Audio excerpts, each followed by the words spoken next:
Assalamu alaikum. I am Asma Mushtaq from the WE Vibes. In this tutorial, we are going to learn about the structures in C++. So first of all, you should understand that structures are the user-defined data types. Although we have already built-in data types in the C++ that are integer, float, double, string, character, etc., etc. But you can also actually group all these data types under the same name and call them the structures. What is the benefit of using the structures in the C++? It basically make your program more compact, and also it actually helps you to organize the memory in much more better way, because as long as you do not create the variable of the structure type, the space is not allocated to the members or the variables that you actually choose within the definition of the structure. Okay, so now let's learn how to define the structures in the C++. We actually define the structures before the main function. Okay, so assuming that I want to define or design a structure for a student that includes his name, his age, and his GPA. Fine. So we will use the reserve keyword struct, which indicates that we are going to design a structure. After that, we have to name this structure. Since I want to design a structure for the student, so I will name it student. You can name it any. After that, here the curly bracket come, and here you will define the name with the data type string, his age with the type integer, and float GPA or CGPA. For the time being, I just want to include three members in the definition of the structure. Let's just enclose or close this bracket, and here comes the statement terminator, indicating that the definition of this structure is completed. So basically this is the definition of the structure. All right, after that we go to the main function, and here we actually declare the variable of structure type. But how? We will use the name of the structure, that is student in this case, and then you have to choose the variable name. This can be any. So let's say I want to use S1.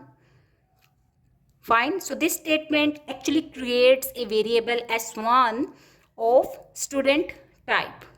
Now the next step is to assign the values to the members of the structure. So there are different ways, and I will discuss each.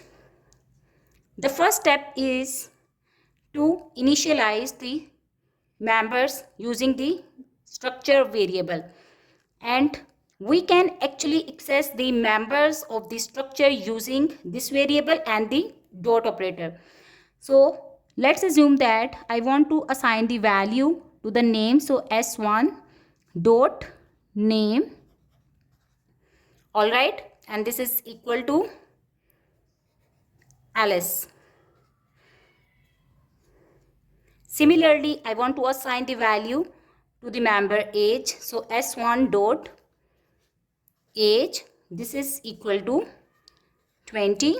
Then S1 dot CGPA, and CGPA is actually some fractional value, so that's why you can assign it any value like 3.5. all right, so in this way you can assign values to the members of the function using the structure variable. If you want to get them printed, you can use the cout command, and hence print the value of the name of the student. Okay, so print name, This will be equal to s1 dot name. This command will ultimately print the name of the student.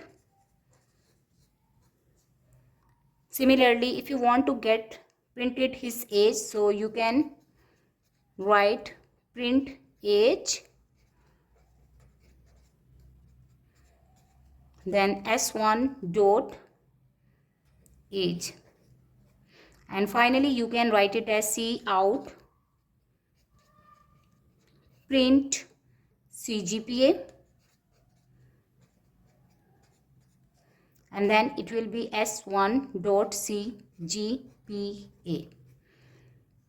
And finally you can end this program with the statement return 0. And this was a brief program for defining a structure and then initializing or assigning the values to the members of the structure. Okay, there is another way to assign the values to the structure members, or let's just see how. For that, we will start with the same step, like you have to create the variable of the structure type.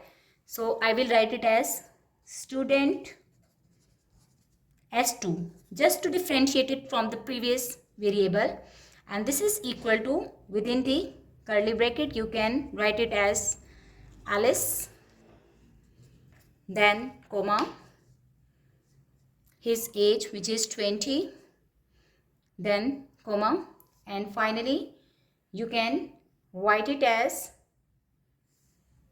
3.6, and then the statement terminator. Now this command actually does the same thing like the previously approach, fine, but what is the difference between these two commands? Here the sequence actually matters. So the order in which you have mentioned the structure members, fine, in the same order you will assign the values directly using the structure variable.